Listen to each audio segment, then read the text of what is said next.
ठीक है ना। अगर कोई मुझसे पूछे कि मेरा कोई दोस्त है इंडस्ट्री में, तो शायद इक्का दुक्का ही नाम होंगे, लेकिन कुलीग मेरे सब हैं।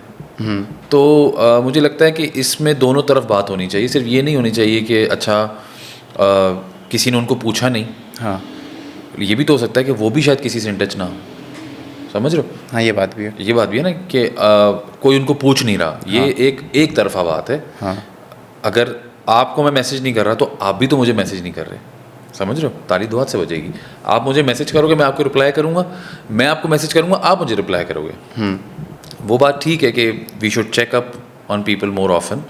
अगर आपकी कोई खैर खा लोग हैं, एक अच्छा ग्रुप है, तो मतलब जहाँ तक मेरी बात हो रही, मैं खाली अपने हिसाब से जवाब दे रहा हूँ, कोई ये ना समझे कि मैं किसी की एग्जैक्टली बात कर रहा हूँ कि जी आप या आप। तो मैं जो लोग मेरे लिए मैटर करते हैं, जिनके करीब मैं हूँ, उनसे मैं इन टच रहता हूँ ऑन एंड ऑफ। लेकिन सारी कुलीग्स पे तो आप एक साथ चेकअप नहीं कर सकते, जाहिर सी बात है।